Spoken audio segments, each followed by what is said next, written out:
Welcome to key talks. నేనే చివరి రెడ్డి ముఖ్యమంత్రినైనా పర్వాలేదు, బీసీ కుల గణన విషయంలో మాత్రం వెనక్కి తగ్గే ప్రసక్తే లేదు. కొందరు నానా యాగి చేయాలనుకుంటున్నారు. అలాంటి వాళ్ళ ఆటలు సాగనివ్వబోను అని ముఖ్యమంత్రి రేవంత్ రెడ్డి ఒక గంభీరమైన ప్రకటన చేశారు. నేనే చివరి రెడ్డి ముఖ్యమంత్రినైనా పర్వాలేదు అనాల్సిన పరిస్థితి అసలు రేవంత్కి ఎందుకు వచ్చింది? ఈ ప్రశ్నకి సమాధానం తెలిస్తే క్షేత్రస్థాయిలో, గ్రామాల స్థాయిలో తెలంగాణ రాజకీయ పరిస్థితులు ఎలా ఉన్నాయో అర్థమైపోతుంది. ఆ వివరాలు డీటెయిల్డ్ గా చూద్దాం. అంతకంటే ముందు subscribe to key talks.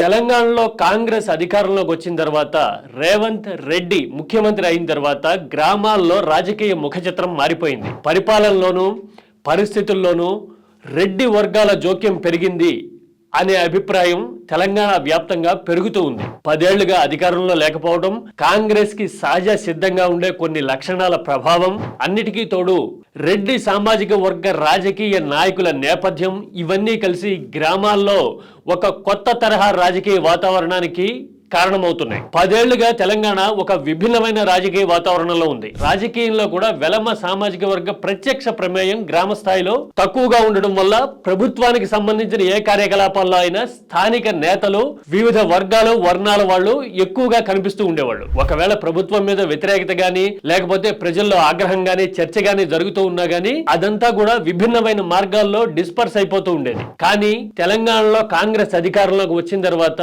Revanth Reddy ముఖ్యమంత్రి అయిన తర్వాత గ్రామ స్థాయిలో రెడ్డి ప్రభావం మీద చర్చ జరుగుతూ ఉంది. ఇది రెడ్డి ప్రభుత్వం అనే ముద్ర పడ్డం కొంత, తర్వాత కళ్ళెదురుగా రెడ్డి నాయకుడు, ప్రజా ప్రతినిధుల అనుచరులు రెడ్లు ఎక్కువగా ఉండడం వల్ల వీళ్ల ప్రభావం ఎక్కువగా పడుతోంది అనే చర్చ ఎక్కువగా జరుగుతోంది.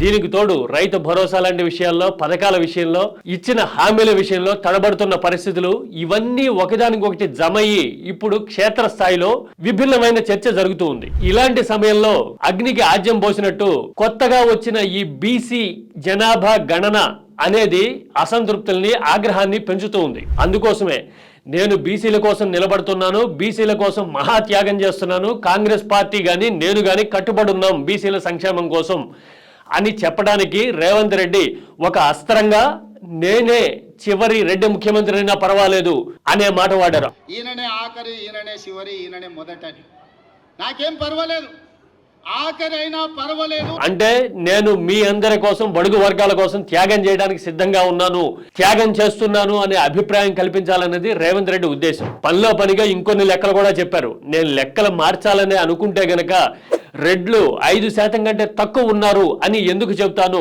అని రేవంత్ రెడ్డి అన్న మాట ఇప్పుడు అన్ని వర్గాల్లోనూ మరో కొత్త ఆలోచన రేకెత్తిస్తోంది. తెలంగాణ ఎమ్మెల్యేల్లో మొత్తం లెక్క చూసినట్టయితే రెడ్ల సంఖ్య 43, అంటే దాదాపు 40% ఎమ్మెల్యేలు రెడ్డి సామాజిక వర్గం నుంచి ఉన్నారు అని చెప్పొచ్చు. ఇందులో 30 మందికి పైగా ఒక్క కాంగ్రెస్ లోనే ఉన్నారు. అంటే కాంగ్రెస్ ప్రభుత్వం గానీ, కాంగ్రెస్ ప్రజాప్రతినిధుల్లో దాదాపు సగం గానీ రెడ్లే ఉండడం మూలాన మొత్తం రెడ్డి డామినేషన్ ఎక్కువయింది అనే చర్చ ఇప్పుడు బలపడుతూ ఉంది. గ్రామ స్థాయిలో ఇలాంటి అసంతృప్తి ఉందని తెలుసు కాబట్టే కేసీఆర్ ఇప్పుడు బీసీ ఉద్యమాన్ని క్షేత్ర స్థాయి నుంచి, గ్రామాల స్థాయి నుంచి నిర్మిస్తామని, బీసీలకి హక్కులు, అవకాశాలు, పదవులు, పథకాలు అన్ని అందేలా, పూర్తి స్థాయిలో చేరేలా పోరాడదామని అంటున్నారు. మరి రేవంత్ రెడ్డి ప్రకటన రాజకీయ అసంతృప్తుల్ని, బీసీ కులగండం మీద వస్తున్న వ్యతిరేకతని, ఆగ్రహ జ్వాలల్ని చల్లార్చగలుగుతుందా? మీరేమంటారు? రేవంత్ రెడ్డి ప్రకటనని తెలంగాణ సమాజం ఎలా చూస్తుందని మీ అభిప్రాయం కామెంట్లో చెప్పండి. Don't forget to subscribe Key talks.